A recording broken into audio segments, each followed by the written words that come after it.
The dust hadn't even settled from the road before Reid's knees buckled at the sight of his own gate, the one he'd left rusted and hanging off its hinges 10 years ago, now standing straight, painted white, gleaming like it belonged in a memory he wasn't sure was real anymore. If you believe in kindness, in second chances, in the idea that strangers can rebuild what war and time have broken, hit that like button, drop a comment below, share this with someone who needs a little hope today, and subscribe to Kindness Corner, because stories like this one deserve to be seen. Marcus had spent 10 years in places whose names he could barely pronounce anymore, doing things he'd never speak of at a dinner table. He'd left this farm a boy pretending to be a man, chasing a paycheck and a purpose after his father's heart gave out and the bank started sending letters he was too proud to open. He remembered the fields brown and cracking, the barn roof caving in on one corner, the porch step that had swallowed his ankle the day he shipped out. He remembered locking the front door with a key that no longer meant anything, because there was nothing left inside worth protecting. Now, standing at the end of a gravel driveway that used to be a mud path, he wasn't sure his legs would carry him further. The house was repainted a soft blue, the same blue his mother had always talked about and never gotten around to. The barn stood tall and proud, its roof solid, its doors freshly hung. Flowers he didn't recognize lined the porch and wooden planters that looked handmade. Somewhere behind him, his dog, Duke, the German shepherd who'd waited for him at the airport gate 3 days ago and refused to leave his side since, let out a low, uncertain growl. That was when the door opened. A young woman stepped out first, her jaw set, a shotgun raised and steady in her hands, aimed squarely at his chest. Behind her, an older woman gasped and covered her mouth, and behind them both, an elderly man leaned against the doorframe like he'd seen a ghost. In some ways, he had. Marcus raised both hands slowly, the old instinct kicking in before his mind could catch up, hands where they can be seen, voice calm, no sudden movement. He'd done this in far worse places than his own front yard. He told them his name.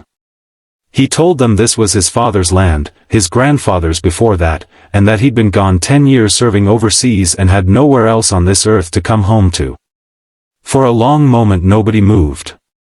Then the older woman's hand trembled against her lips, and she whispered a name, not his, but his father's, like she'd known him once, like this land held more history than Marcus had ever been told. The young woman lowered the shotgun an inch, not enough to trust him, but enough to listen.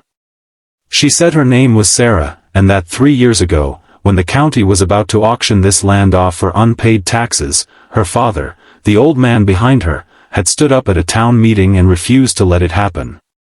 He'd said a soldier's family shouldn't lose their home while that soldier was still out there fighting for people who'd never even thank him. So the town had pooled together what little they had. Neighbors donated lumber. A retired contractor donated his weekends. Sarah's mother had been the one to choose the blue paint, because she said every homecoming deserved a house that looked like hope. Marcus stood frozen, the weight of 10 years of silence pressing against his ribs. He'd imagined 100 different homecomings during those long nights in the barracks, some hopeful, most bracing for ruin, but never once had he imagined this. Strangers who owed him nothing had spent years rebuilding what he himself had abandoned in grief and desperation. He hadn't asked for charity. He hadn't even asked for charity. He hadn't even asked for memory. And yet here it was, standing in front of him in the shape of a farmhouse and a girl with a shotgun who didn't trust him yet but hadn't turned him away either.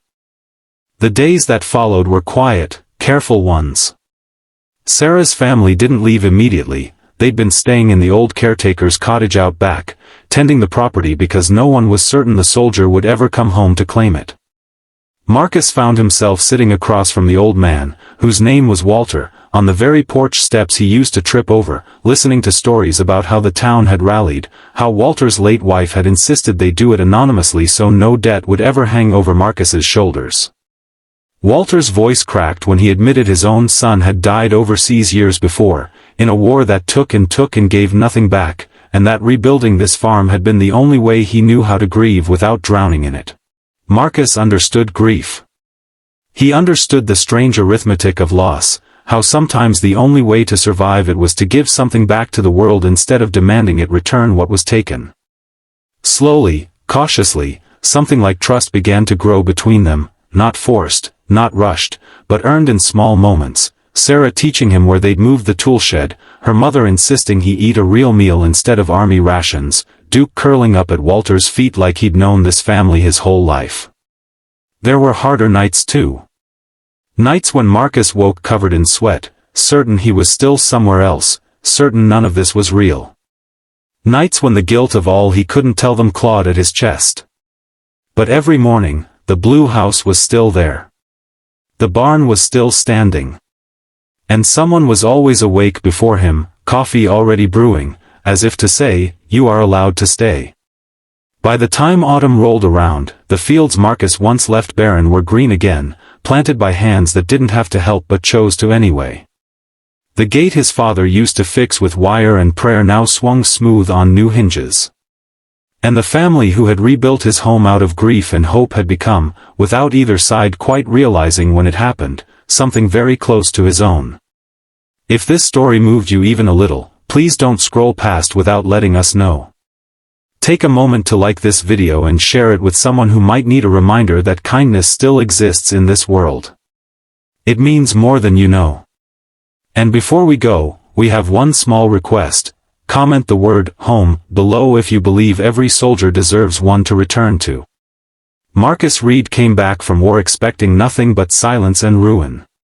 What he found instead was proof that even in a broken, hurried world, there are still people who choose to rebuild for others what they themselves have lost, quietly, without asking for anything in return, simply because kindness, once planted, tends to grow into something larger than any one person ever intended.